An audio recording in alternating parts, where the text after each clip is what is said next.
The FBI has for quite some time now assessed that the origins of the pandemic are most likely a potential lab incident in Wuhan. FBI Director Christopher Wray this past week talking about the origins of the COVID-19 pandemic coming from Wuhan, China lab. Now, China has denied the lab leak story, but we want to bring in our regular national medical expert, Dr. Jeffrey Gold. He's the Chancellor of the University of Nebraska Medical Center. Dr. Gold, good to talk to you again. We haven't seen you in a little while. So I want to start here with folks in your line of work.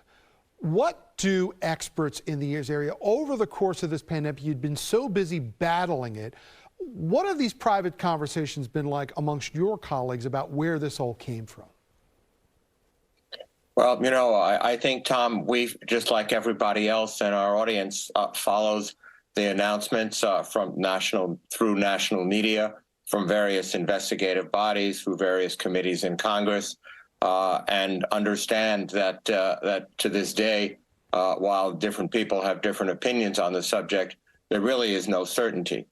And that is because these types of viral pandemics, which we've seen, you know, the experience with Ebola virus disease, the recent experience with Marburg, and so many others, and of course with COVID, either of these possibilities, meaning zoonotic spread coming from fruit bats through other mammals through the food chain, or through a laboratory leak, be that intentional or unintentional, are equally plausible explanations. I mean, there's no question that research laboratories around the world study these highly infectious agents to prevent pandemics and to be able to create vaccines and better diagnostics. So we would never want to stop that. And at the same time, you know, laboratory misadventures clearly are a possibility given the number of research scientists and the high contagious nature of these viruses. And so, you know, from our perspective,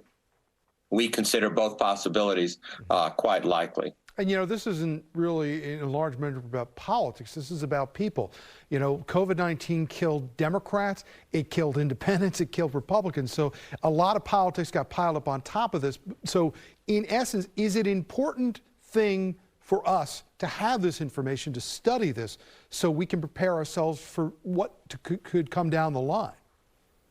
I think it is important to understand it, because to the extent that this is a laboratory leak, there are perhaps better precautions that can be taken, not just around the world and other countries, but certainly here in the United States.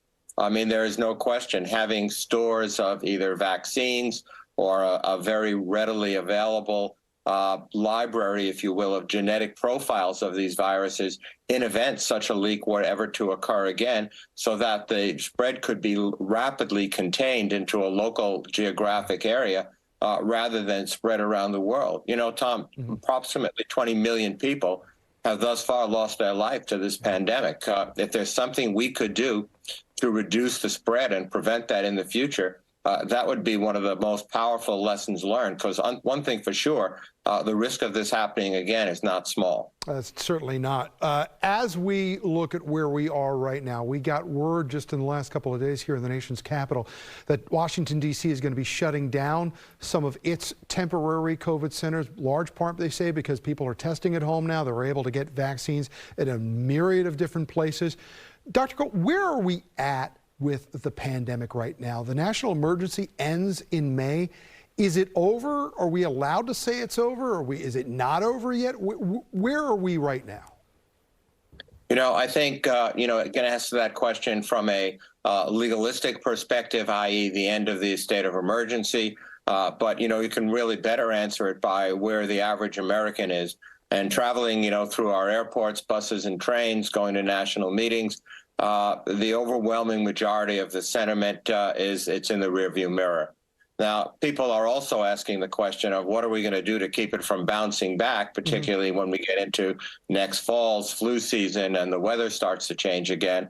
And I think there is a lot of interest as to whether there'll be better or new or possibly even combined vaccines with the flu vaccines as well. So I don't think people have forgotten, and I think there are many lasting features. You know, we've talked together a good number of times about long COVID and that sort of thing. But from an emotional perspective, I think people have moved on. Hey, real quick, we only got a few more seconds. How often should people get boosters?